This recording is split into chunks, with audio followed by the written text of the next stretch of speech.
Hello, everyone, and welcome to the Rundown, where we talk about 2A news and conservative views. I will be your host today, once again, Craig DeLuz, coming at you from the West Coast, the left coast, behind the Iron Curtain, otherwise known as the Sierras.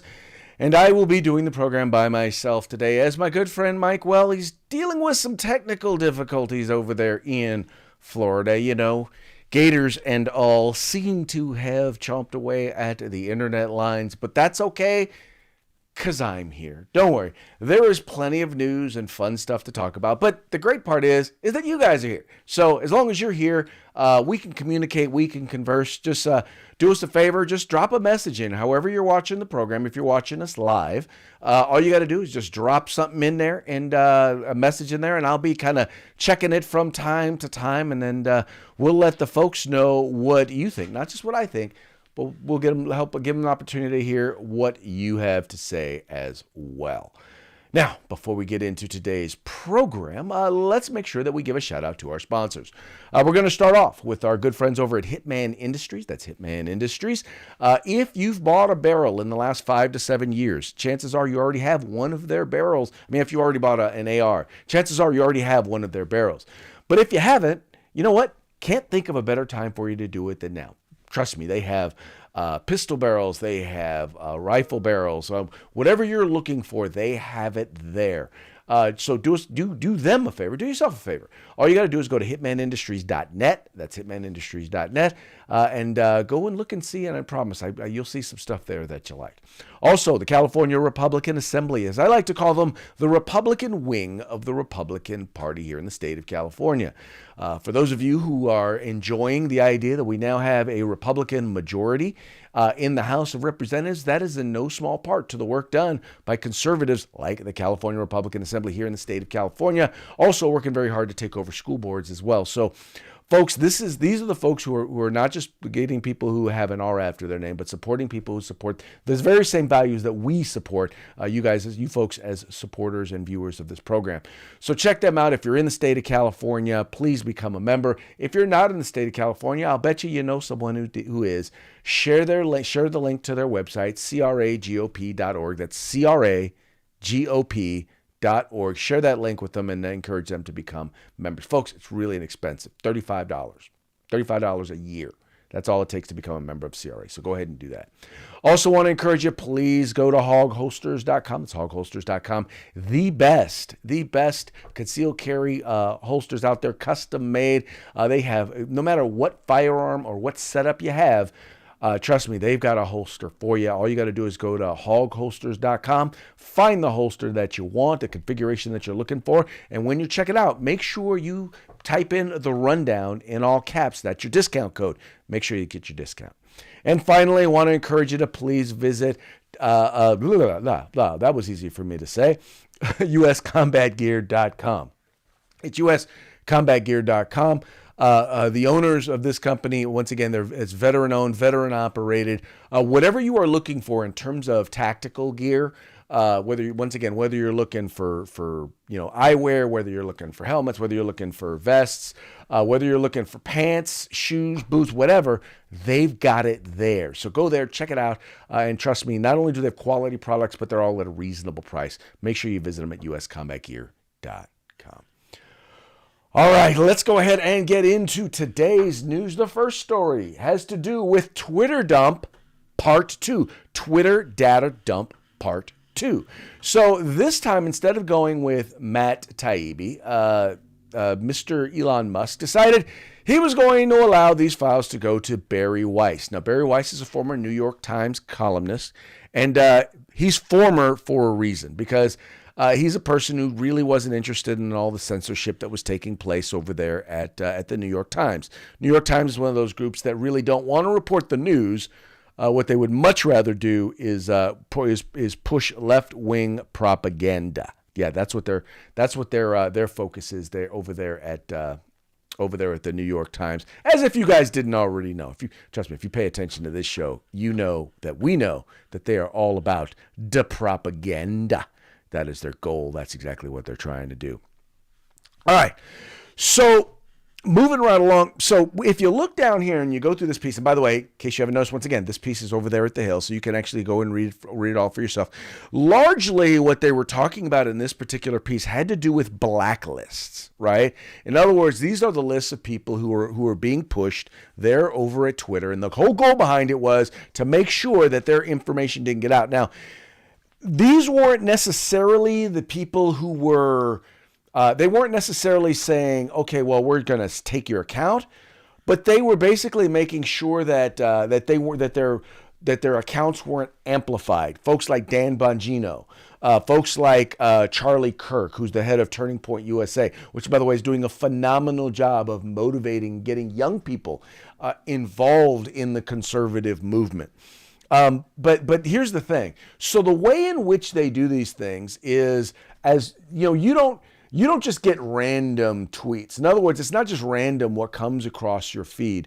What happens is that if a tweet is getting a lot of traction, if a lot of people are paying attention to it, they amplify it, right? And so if they amplify it, well, then guess what? More people, it changes the chance of it showing up in your feed, because, you know, if you're like some people, you got a ton of people that you're following, it changes the chances in which it will show up in your feed. There's also the trending list. So in other words, you see the hashtags or that are always up there that are showing up. They will make sure that tweets from these folks' website, from these folks' Twitter pages were not showing up. They weren't trending. So once again, the idea is to tamp down. In other words, make sure that information coming from these sources are not reaching as many people. Now, Twitter's not alone in doing this. When we were first starting off doing Morning Coffee with Craig with the Firearms Policy Coalition, we were watching as our numbers were skyrocketing as we were doing the live feed there. And then all of a sudden, they just tanked.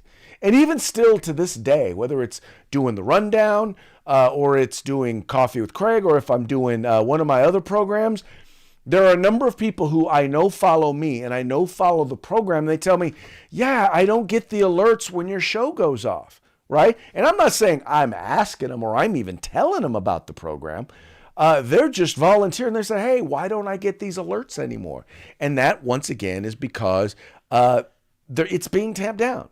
They are being what's the word I'm looking for?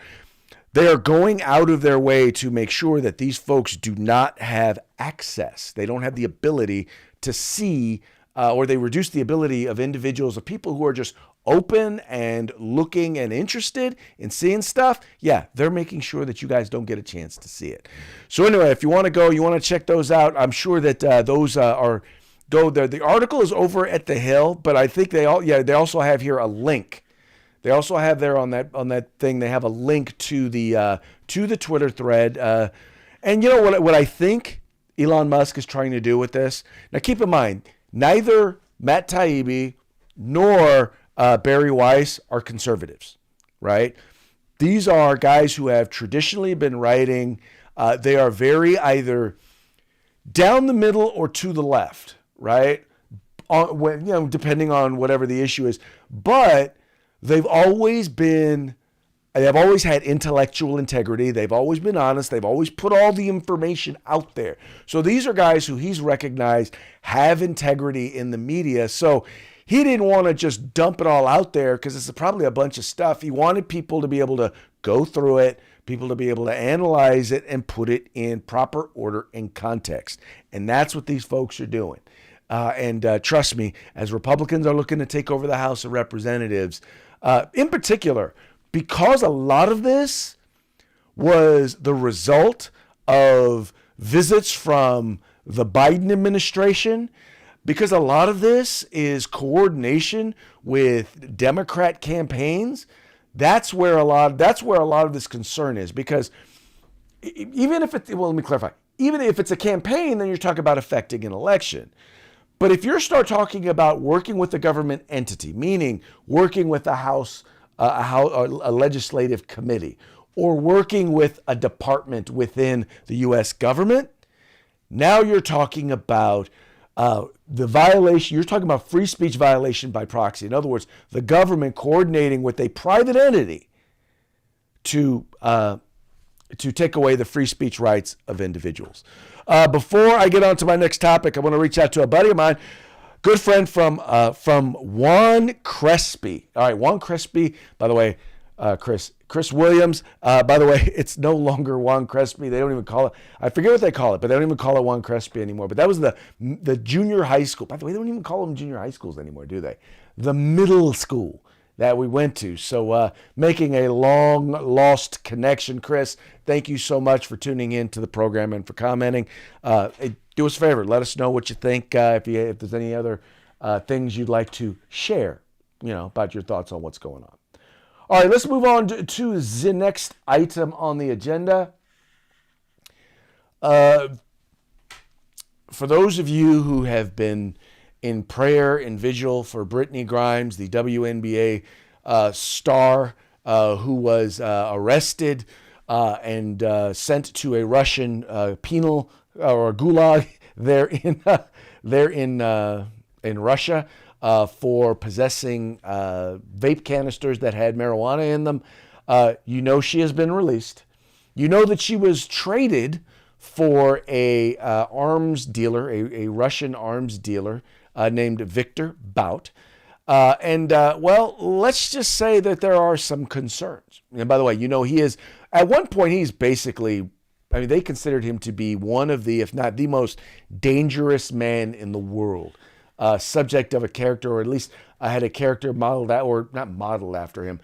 His character was portrayed. He was portrayed by a character in the movie Lord of War. But this is a very bad guy who sells all kinds of weapons to very bad people. And these weapons have been used to kill American servicemen. This guy was released for a basketball star who didn't want to stand for the Pledge of Allegiance, who said there should be no national anthem. But anyway, that's who she was released for. That's who he was released for. Anyway, the Pentagon now is stating that they are highly concerned. They're highly concerned because, they're afraid he's going to start selling arms again. Yeah, you don't lose those contacts just because you've been in prison, right? Once again, this guy was in prison for a reason. It wasn't just because he was, selling trinkets. It wasn't because he was defrauding anybody. Just a minor fraud or anything like that. This individual was selling dangerous arms, weapons to our enemies. And so therefore he was serving a 25-year sentence. Now, interestingly, it's been brought up that, a lot of the conversation about this particular trade was about him and was about both Brittany Griner and the former Marine. He was now a security executive for a U.S. company who was also in jail for quote unquote espionage. But we all know, I won't say we all know. Our intelligence agencies and our government are telling us that it was all fake. It was all fraud, that he is not guilty or did not do anything.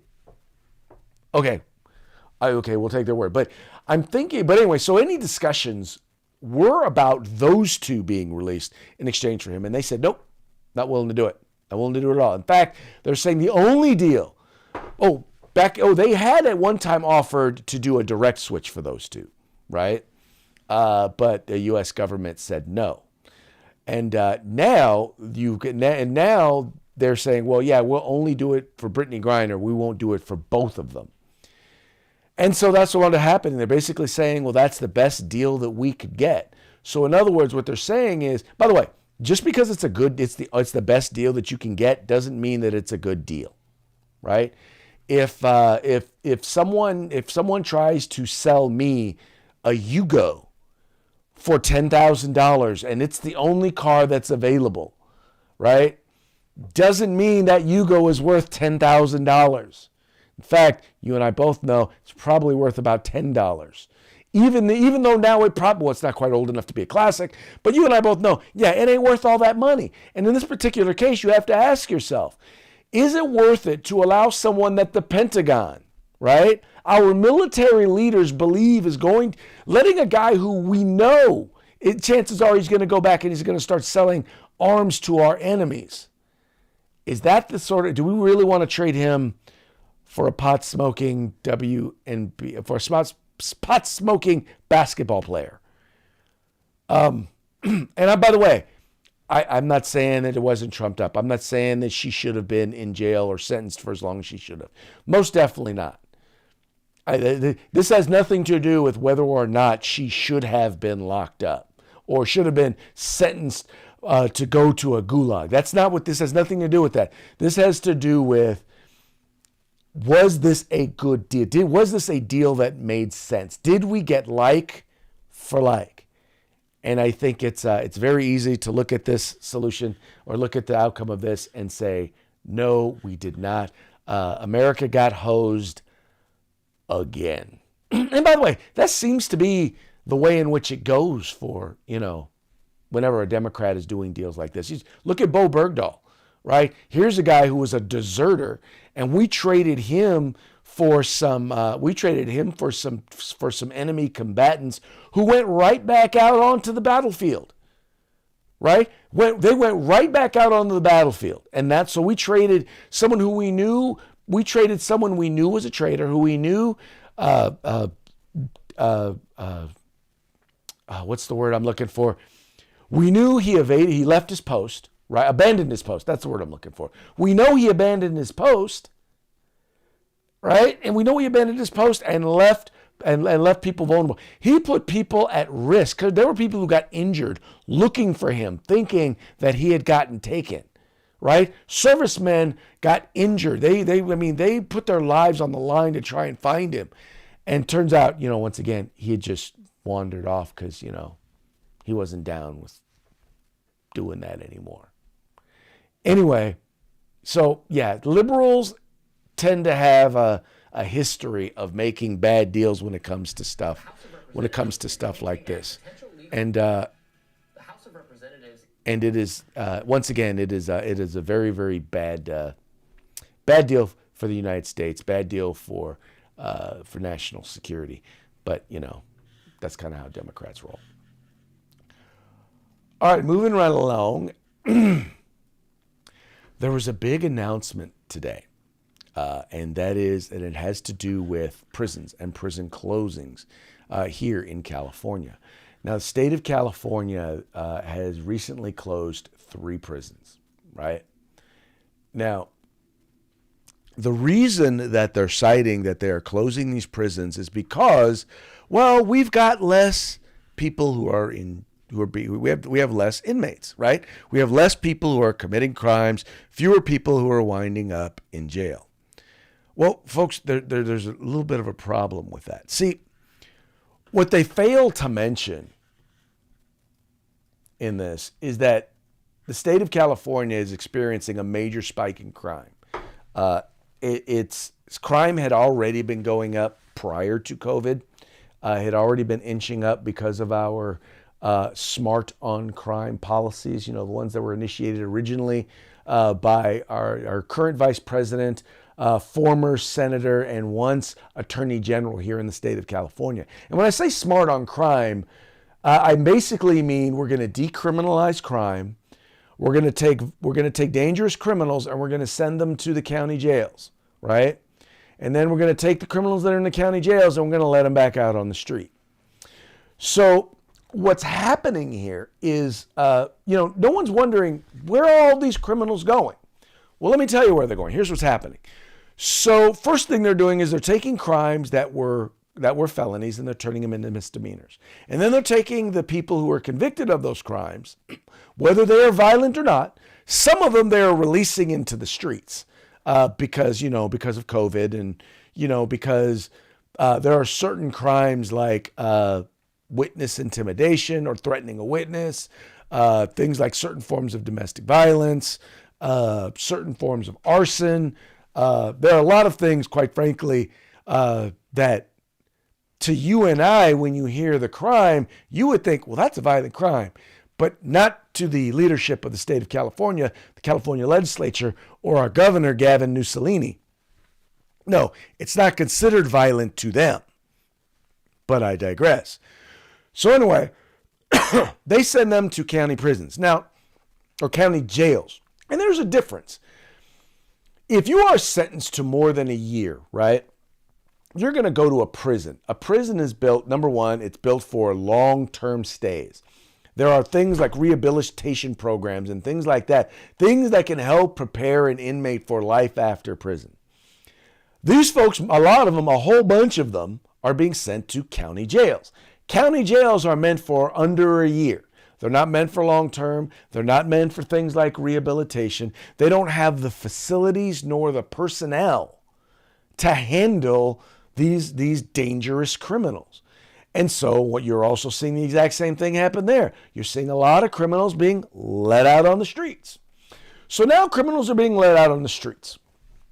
And you've also got, at the same time, you've got George Soros funded district attorneys who've decided that, yeah, we're not going to we're going to decriminalize crime. In other words, we're not going to enforce the law. Jesse Bodine, great example. You've got George Gascon right down there in Los Angeles. Wonderful example. Who've decided, yeah, no, we're not going to enforce the law. Meaning that if someone comes into your store or in your place of business or does something and steals something, if they damage your property, we're not going to arrest them. They are not going to go to jail. So, or at least if they get arrested, they're just going to get released. We're not even going to require any bail or anything. We're just going to release them. So now you have officers who are like, look, if I arrest them, if someone commits a crime, the store owner, property owner, the individual calls the police. The police then arrest them. They take them in, and they, by the way, they're putting their physical well-being, their lives, and even their careers in jeopardy by doing these arrests. So they do these arrests. The DAs then just let them go. So guess what? The cops stop doing the arrests. So if they're going to stop doing the arrests, then guess what the people who are doing the crime, the people who are suffering from the crimes are doing? Nothing. They're not calling the police anymore. So now they're saying, well, we're seeing a decrease in a lot of these crimes. Well, you're seeing a decrease because people have stopped calling it in because they won't get arrested. And if they do get arrested, they're just going to get released. And they're just going to get released because there's no room in the county jails. And there's no room in the county jails because the governor and the legislature are shutting down all of the prisons. But yet, and there have been 2 articles in the Sacramento Bee on this particular topic, right? 2 articles talking about the prisons. And not once has the reporter, in this case, Lindsay Holden, asked the question, well, where are all the prisoners going? What's happening? If crime is spiking in the state of California, where are all the criminals? What's happening to them? She didn't think to ask it. Well, let me clarify. If she did think to ask it, she sure as hell didn't write it. She didn't write anything about it. She didn't write about the answer to it. And I'll tell you where the criminals are. They're on the streets. They're victimizing the citizenry. By the way, the citizens who voted for these morons. So just so y'all know, that's what's going down. And I'm talking about it because it's pissing me off. And those of you who are not in the state of California, you just let California be a cautionary tale for you. All right. We saw crime go down dramatically for more than 20 years. Why did we see it go down? Because we had harsh penalties for criminals. You commit a violent crime, if you are a habitual criminal, you will do time. Period. And guess what? People got the message that while California, much like any other business, California was not business friendly for criminals. Well, guess what? If there is one area where California is now business friendly, yeah, it's criminal business, baby. You want to do the crime? Come to California because you sure as heck will not do the time. The state of affairs. Okay. Our next topic has to do with, vaccine mandate in Hollywood. Did you guys know this? I did not know that there was still a vaccine mandate for actors and actresses there in Hollywood. And Fran Dresser, who is the head of SAG-AFTRA, which is the actors union, is still concerned because there's still a vaccine mandate, meaning you still are restricted, having to wear masks and things like that if you are an actor and are not vaccinated. Now, here's what's crazy about this. And this is why I think this is one that's going to wind up eventually getting shut down. Because we know that the vaccine doesn't protect you from getting COVID. You can still get COVID. It doesn't protect you from spreading COVID. You can still spread COVID. What it does do is reduce the likelihood that you will wind up seriously ill or in the hospital. There's significant evidence that that is in fact the case. But that's not what allows you to make it a mandate. They can't mandate that you do it because it is good for you. You get to make that decision. And yet the folks in Hollywood don't want you to make that decision. The folks in Hollywood do not believe in my body, my choice. They believe their body, their choice. Here's a statement that she had to say. She said, "I continue to fight on behalf of our members who feel discriminated against because of the COVID unvaccinated or unboosted status, which is keeping them from working in major studio productions." She writes, it says, "For those members not being fairly considered by studios with regards to their religious or health exemptions, the help is on the way." And I guess one of the reasons why I wanted to make sure to point this out is because a lot of these folks, it really is they're concerned for their health. And if you are young, in particular, if you are a young male, it has been known, these vaccines have been known in young males to potentially have cause cardiac issues, right? Now, it's rare. It is very rare, but it's been known to happen in healthy young men. But the other thing that they don't tell you is, in particular, if you're really young, like if you're a teenager or in your 20s, the percentage chance of you having a serious reaction to COVID is about the same as you having a serious reaction to the vaccine. I'm sorry, but you should have the opportunity to make a choice about that. I mean, we're no longer the pandemic is over, according to the President of the United States, so they should not still be mandating stuff like this. Anyway, that's just me. That's just my perspective. But anyway, so in Hollywood, they're still pushing the vaccine mandate. Big surprise. All right, now time for us to move on to our parting shots for the day. Parting shots are brought to you by Hog Hosters. Just go to hoghosters.com. Make sure you identify your hoster that you're looking for and use the discount code, The Rundown. All caps, no space. All caps, no space. That's The Rundown. Get your discount right there at Hog Hosters. All right. Our first two are kind of in line with the comments, some of the stuff that we're talking about today. Folks, you never, ever want to be known for releasing, you never want to give in you never want to negotiate with terrorists. And here's the reason why. And I think this meme kind of points out the reason why this particular exchange with Russia was a bad idea. This is a breaking exclusive, a Meme King news. Like in other news, El Chapo is waiting on an American athlete to mess up in Mexico. Let's be clear. I don't think they're waiting. Do not be surprised if they're going to make sure that an athlete messes up, whether they actually messed up or not. Now, this next one really kind of falls in line with that one, but as well as another story. This one, it's got a picture of Biden laughing. This one, by the way, is from the National Rifle Association. It's got a picture of Brittany Griner, as well as Mr. Victor Bout, and it says Biden pushes gun control, releases convicted arms dealer in prison swap, all in the same day. And by the way, that is true. Yes, he has advocated for the release of a known arms dealer, while at the same time trying to push gun control. kind of the same way that President Obama pushed fast and, was pushing for gun control at the same time he was selling firearms to the Mexican drug cartel. And yes, he did that. It was called Fast and Furious. No, it's not propaganda. If you're a left-winger and you're watching this program, you say it didn't happen. Trust me, it happened. Or you can just look it up. Just look it up.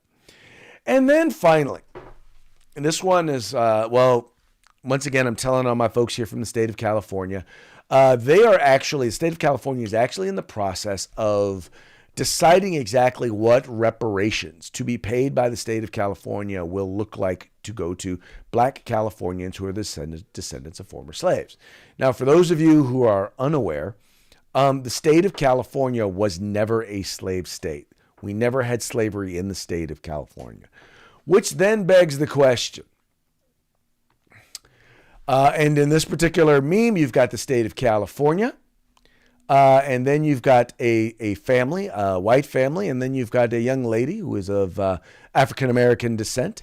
And there's an arrow pointing at the state, and it says, a state that never allowed slaves, and then it's got an arrow pointing to the Caucasian family. It says, is taking money from people who never owned slaves, and then an arrow pointing to the picture of the young African-American woman saying, to give to people who never were slaves.